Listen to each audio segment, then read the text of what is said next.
A mí lo que más me preocupa es el problema de fondo, porque ¿qué va a pasar con el dólar, etcétera? A ver, se lo resumo rápido, después voy a lo que me interesa más. Yo creo que estamos transitando una gran crisis económica. Empezamos a transitarla, ¿ya? Esto va a terminar muy mal. Va a terminar en una crisis económica, social y probablemente política. ¿Sí? Ahí lo que se ve es la evolución de las brechas cambiarias. 50, casi 50 años de brechas cambiarias. Obviamente son promedios mensuales. Esto es el Rodrigazo, todo el periodo del Rodrigazo. Acá el punto máximo es con Cafiero. Fíjense ustedes, el abuelo del actor. Esto es el 82, ahora, y esta es la hiperinflación. Bueno, esto después son los periodos del kirchnerismo. O sea que hoy tenemos una brecha cambiaria superior a la hiperinflación y a la crisis de mediados del 82, que fue después que se pierde Malvinas, y ahí hay una crisis política, porque además de perder la guerra, había una crisis económica, pero la Marina y el Ejército se retiran y queda nada más que el Ejército. ¿Por qué digo esto?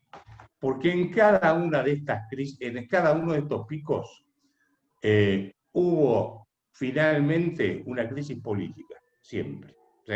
Acá hubo una crisis política, esto que terminó en una crisis política, y esto no terminó en crisis política, pero terminó en la derrota del kirchnerismo, obviamente, y esto va a terminar en una crisis política exterior.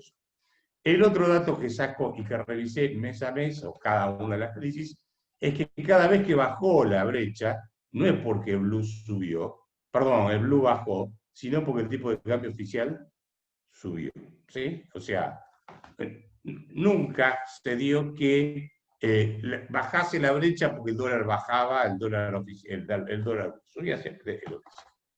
De manera que yo diría, esto no sé si va a seguir creciendo, probablemente lo ocurra. Ayer el ministro anunció medidas y hoy el blue se mantuvo más o menos en el mismo nivel, con lo cual mucha confianza no está generando el hombre. Creo que esto va a llevar a una crisis, como decía antes, más profunda desde el punto de vista económico, más profunda social, y el año que viene, en principio, son elecciones de medio término. Vamos a ver si son solo de medio término.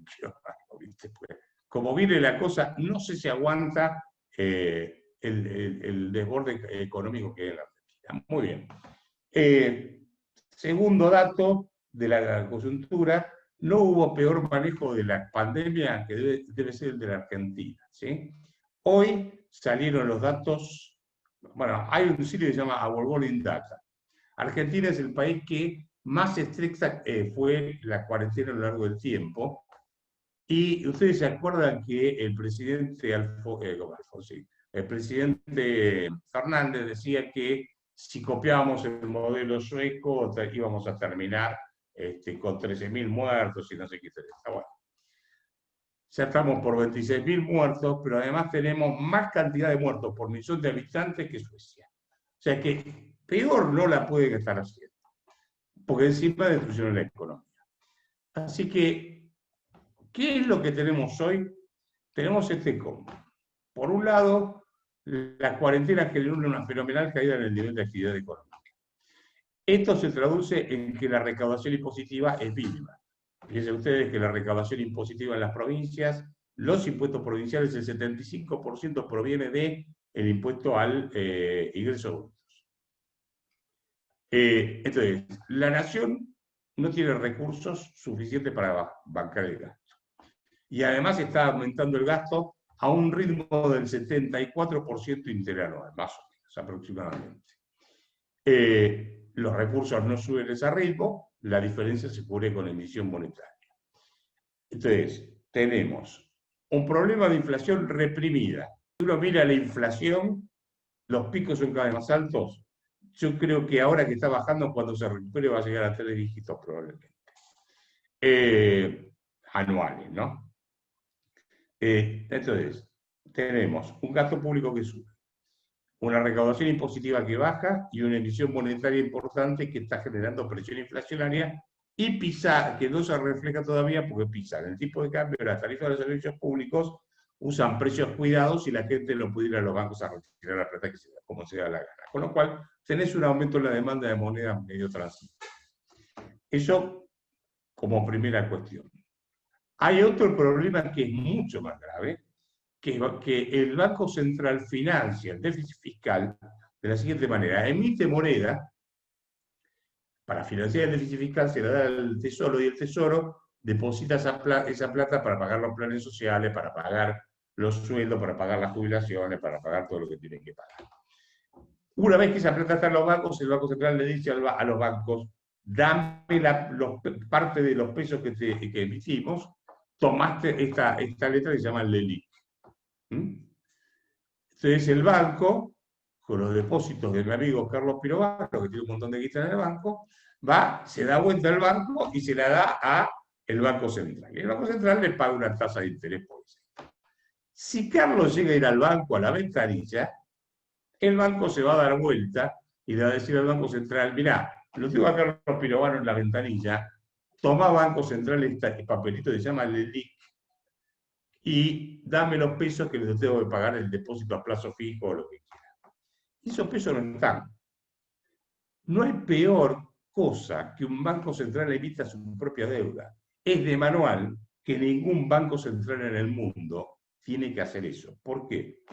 Porque un banco central no vende tarjetas de crédito, créditos hipotecarios o préstamos personales. El Banco Central no tiene ingresos. Los únicos ingresos que tiene son los que provienen de la colocación de las reservas. Entonces, el Banco Central hoy está colocando una deuda que el stock total es superior a la cantidad de pesos en circulación. Estoy simplificando. Concepto básico es base monetaria, pero supera, la base monetaria son 2,3 billones de pesos, el stock de LELIQ y pases, que es la plata que retiró el Banco Central colocando deuda, son 2,6, 2,7 billones de pesos. Eso varía todos los días. O sea que la deuda que tiene el Banco Central es mayor a todos los pesos que hay en circulación.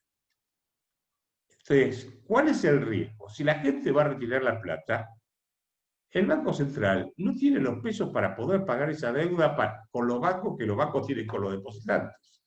Va a tener que emitirla o aplicar un plan por eso. Son las dos opciones que tiene por delante. Si es que la gente va a retirar la plata. Y dado que el tipo de cambio sigue subiendo, a mí no me sorprendería que haya una corrida de ese tipo, que la corrida cambiaria se traduzca en una corrida, digamos, bancaria, que obligue a o ir a un plan Boris o a una emisión de moneda. En cualquiera de los dos casos tenés un lío fenomenal en la economía, ¿sí? O por hiperinflación o porque rompés la cadena